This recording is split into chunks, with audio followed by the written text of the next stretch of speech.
황항로, 최호.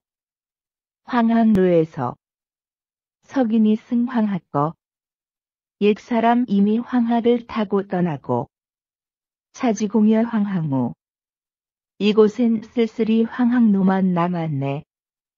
황학 일거 불부반. 황학은 한 번 떠나 돌아오지 않고 백운 천재 공유유. 빈 하늘엔 흰 구름만 유유히 떠도는구나. 청천역력 한양수.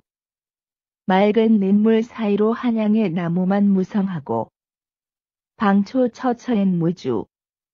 앵무주에는 향기로운 봄풀만 우거졌구나. 일모향관 하처시. 날은 저무는데 내 고향 어기는 어디쯤인가? 연파강하 사인수. 강 아래 안개는 나를 수심에 잠기게 한다.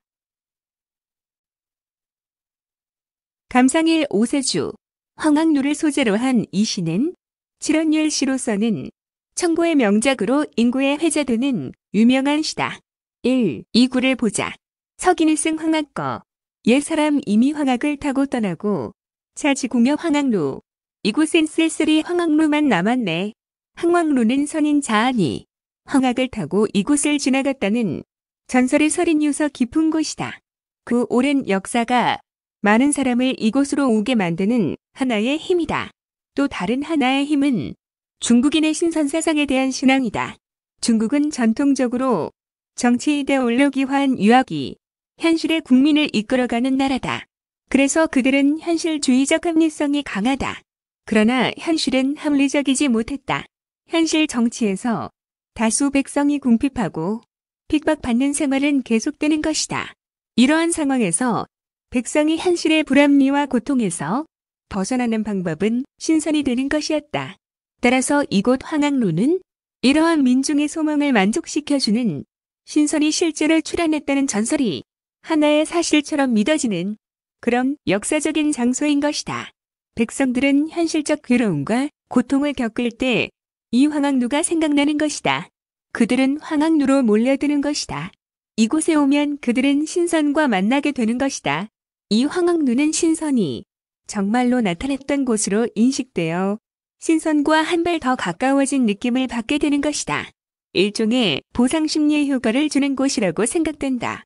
즉, 작가가 현재 서 있는 공간, 황학루는 힘없고 소박한 인간이 신선이 되어 머물다간 곳이다. 다시 말해서 평범한 개인의 꿈이 한때나마 이루어진 희귀한 곳인 것이다. 그렇지만 그것도 이제는 신선과 황학이 다 떠나버린 허무한 공간으로 남아있고 자신은 이제 이곳 황학루에 와 있는 것이다. 제3. 사구를 보자. 황학의 거 불부반.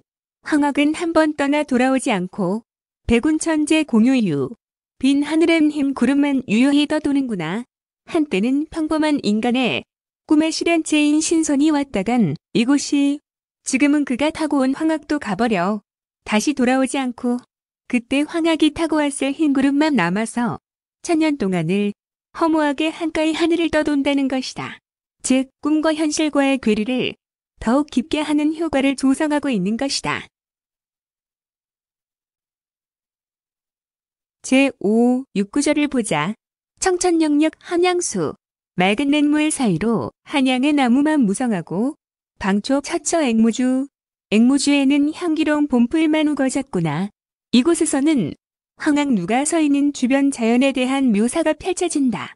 황학루 아래로 흐르는 맑은 물, 그리고 그 사이로 보이는 짙푸른 나무들이 물에 또렷이 비치어 강원덕을 덮고 있는 것이다.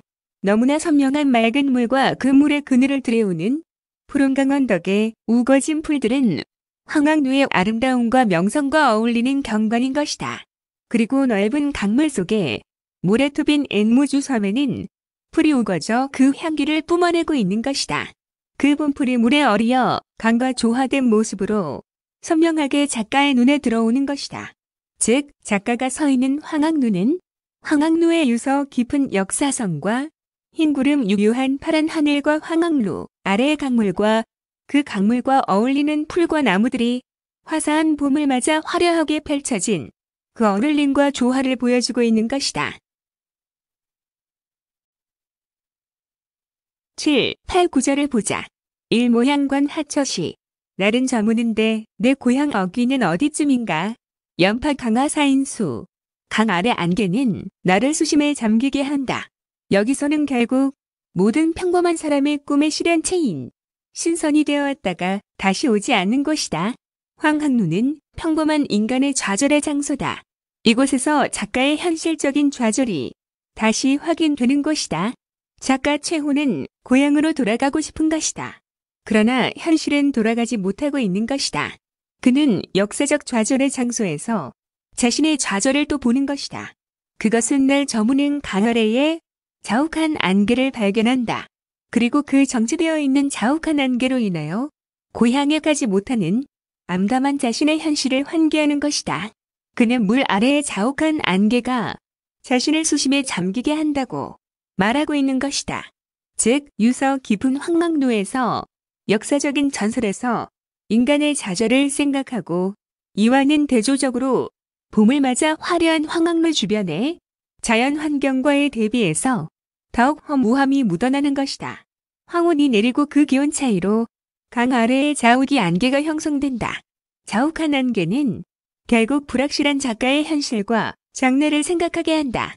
그렇게 하여 작가의 감정을 회고의 감정에서 현실의 세계로 돌아오게 만든 것이다. 이러한 상황이 되면 작가의 현실 좌절이 더욱 깊게 드러나게 되는 것이다. 전체적으로 살펴보자. 작가는 위험히 신선이 황학을 타고 갔다는 황학루에 올랐다. 그러나 그곳은 황학과 신선은 없고 그들이 놀았다는 황학루만 남아있었다. 그리고 푸른 하늘엔 흰 구름만 1000년 동안 떠다니고 황학루 주변엔 봄을 맞아 옛날과 다름없이 나무와 풀이 무성하게 향기를 품고 있었다. 정말 신선이 황학을 타고와 놀고 갈 정도로 아름다운 곳이라 감탄하고 있었다. 그러나 저녁이 되자 황학루 아래를 흐르는 강물 아래에 급강하연 기온의 차이로 안개가 짙게 일어난 것이다.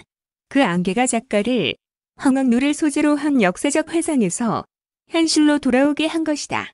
고향을 떠나 타향을 떠도는 언제 끝날지도 모르는 자신의 방랑이 근심스러운 것이다. 평범한 인간의 꿈이 실현되었던 전설적 역사 공간에서 느끼는 작가의 현실적인 좌절이 선명하게 표현된 시라고 할 수 있다. 그곳은 유서 깊은 역사적인 장소로 인하여 더욱 깊게 표현되었다. 그래서 수많은 시인들이 이 작품을 흉내내어 시를 지었지만 이 작품을 능가할 수 없었다고 한다. 특히 이백도 등급능봉황대라는 작품을 지었으나 만족하지 못했다고 한다.